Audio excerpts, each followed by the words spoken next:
சமீபத்திய ஆண்டுகளில் சர்வதேச அரசியலில் மிக முக்கியமான ஒரு கவலையாக வடகொரியாவின் ஏவுகணை சோதனைகள் உருவெடுத்துள்ளன.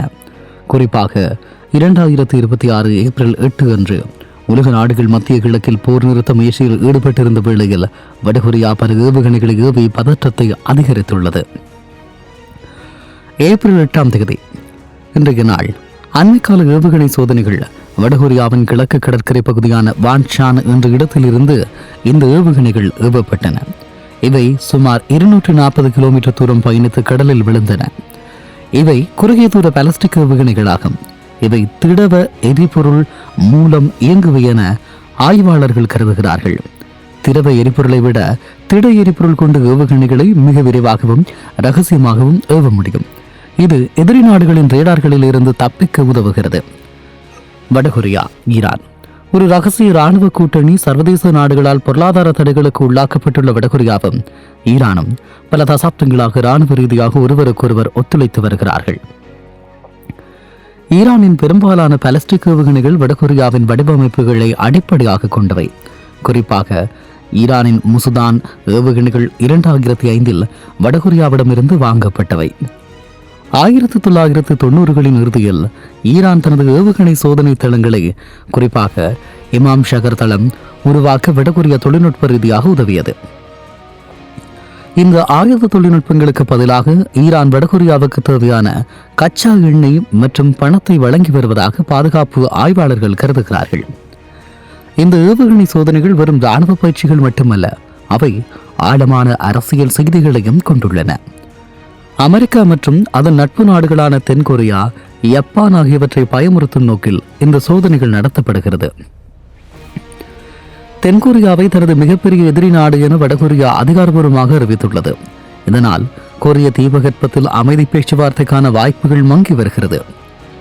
இந்த நிலையில் டியாகோ கார்சியா போன்ற தொலைதூர அமெரிக்க தளங்களை கூட தாக்கும் திறனை வடகொரியாவின் உதவியுடன் ஈரான் பெற்று வருவது சர்வதேச பாதுகாப்பிற்கு பெரும் சவாலாக மாறியுள்ளது.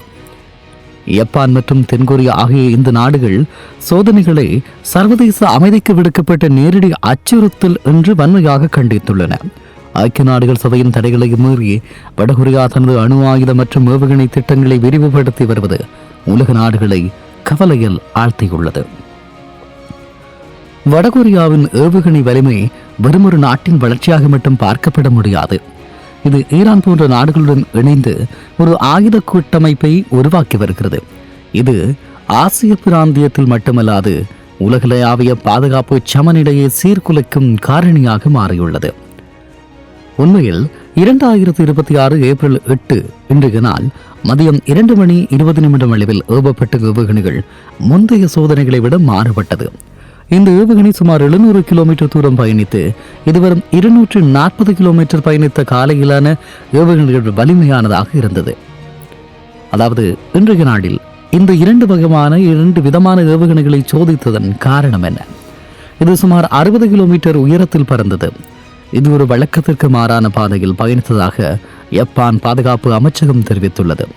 இது எதிரி நாடுகளின் இடைமறிப்பு ஏவுகணைகளால் அவ்வளவு எளிதில் சுட்டு வீழ்த்த முடியாத தொழில்நுட்பமாகும். உங்களுக்கு தெரியும், டியாகோ கார்சியோ மீதான தாக்குதல் முயற்சி. ஈரான் வடகொரியா உறவினுடைய உச்சகட்டமாக ஒரு புதிய தகவல் வெளியாகி இருக்கிறது. அதாவது 2026 மார்ச் 21 அன்று ஈரான் தனது வரலாற்றிலேயே மிக நீண்ட தூர இலக்கான டியாகோ கார்சியா, அதாவது இந்திய பெருங்கடலில் உள்ள அமெரிக்க பிரித்தானிய தளம் மீது 2 ஏவுகணைகளை ஏவியதாக கூறப்பட்டது. இந்த தளம் ஈரானில் இருந்து சுமார் 4000 கிலோமீட்டர் தொலைவில் உள்ளது. ஈரானிடம் 2000 கிலோமீட்டர் தூரம் வரை செல்லும் ஏவுகணைகளை இருப்பதாக கருதப்பட்ட நிலையில் 4000 கிலோமீட்டர் இலக்கை நோக்கிய இந்த தாக்குதல் அவர்கள் வடகொரியாவிடமிருந்து மேம்பட்ட தொழில்நுட்பத்தை பெற்றிருப்பதை உறுதிப்படுத்தியது. 2026 தொடக்கத்திலேயே வடகொரியா தனது புதிய வகை ஆயுதங்களை சோதித்தது. 2026 ஜனவரி பியாங்கினுடைய ட்ரையோக்ஃபோ பகுதியிலிருந்து அதிவேக ஹைப்பர்சோனிக் ஏவுகணைகள் வடகொரியா ஏவியது. இவை ஒலியை விட பல மடங்கு வேகத்தில் செல்லக்கூடியவை மற்றும் காற்றில் திசையை மாற்றும் திறன் கொண்டவையாக கருதப்படுகிறது. அதே நேரம் அணுசக்தி தொடர்பான பதற்றம் இப்போது 2026 ஏப்ரலில் உருவாகி இருக்கிறது. யுரேனிய இறப்பு ஈரானின் இல்பஹன் நிலத்தடி தளத்தில் சுமார் 200 கிலோ 60% செறிவூட்டப்பட்ட யுரேனியம் இருப்பதாக சர்வதேச அணுசக்தி முகமை மதிப்பிட்டுள்ளது. இது 5 அணுகுண்டுகளை தயாரிக்க போதுமானது.